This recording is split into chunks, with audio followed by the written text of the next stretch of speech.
Aged care workers are set to receive a wage boost of 15%. Here was the United Workers Union welcoming the boost earlier, saying it was an historic announcement. We know that aged care has been in crisis for many, many years. We saw a Royal Commission. We saw real problems through the COVID pandemic. We think that this announcement of $11 billion going direct to aged care workers is a real game changer. And joining us now is Mandy Smith, an aged care worker in Queensland. Mandy, really appreciate you making the time for us. Thank you so much. You're a personal care worker. What does this mean for you? This wage rise, as we know, it's been a long time coming. In terms of how this impacts you on a day-to-day basis, what does it mean? Well, firstly, it means we're going to retain the good stuff that we have got. I mean, they've been leaving in their droves, and we're going to get quality workers back into the field. We've been so short-staffed, and not only that, with wage prices increasing all over, it's been very difficult being an aged care worker. So very positive, very excited today. Good step in the right direction. Like I said earlier, I got goosebumps when the announcement came out. It's been a long, hard trudge. Mandy, we often talk about staff shortages, and we know that this is something that's affecting a lot of industries across Australia, but the aged care sector in particular has been suffering these staff shortages for years and years now. Just how run off your feet are you? What is it like to go in, day out, and try to deliver this quality care to our elderly and sometimes have to fall short? It's exhausting, to be honest, and you never know whether you're going to have a workmate with you, or whether they're going to be agency workers if we can get them. And you can't complete a job without jogging. There's no sort of doing your work. You don't do 100% of work. You do 150% of work. It's just exhausting.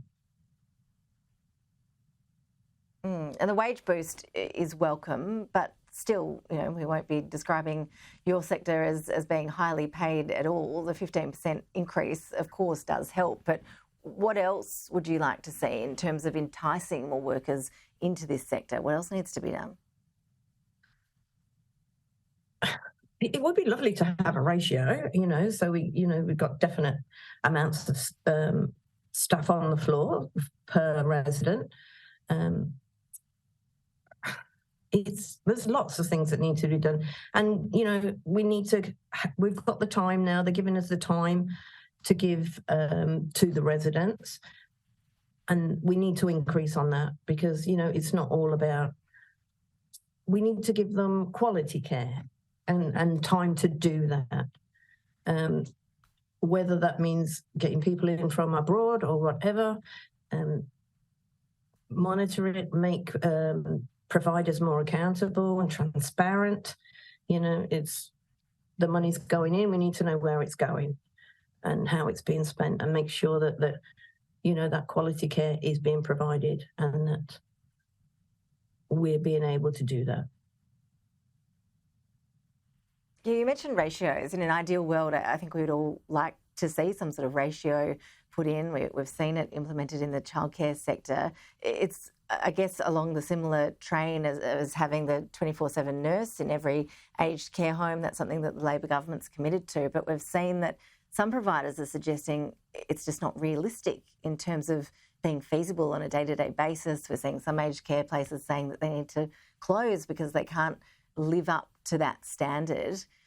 Is it feasible to go down this path, or is this something that we're going to be battling for years and years to try to get to that level of care that we'd all love to see? Well, my provider already have 24 nursing care on site. We have had times where with holidays and that we have been short of nurses, but it can be done. There are many, many qualified nurses out there. But why come to aged care when they can get paid more in a hospital? There's no reason. We need to entice them back. And, this is a good place to work. It's a worthwhile job. It's a rewarding job. We're good at it.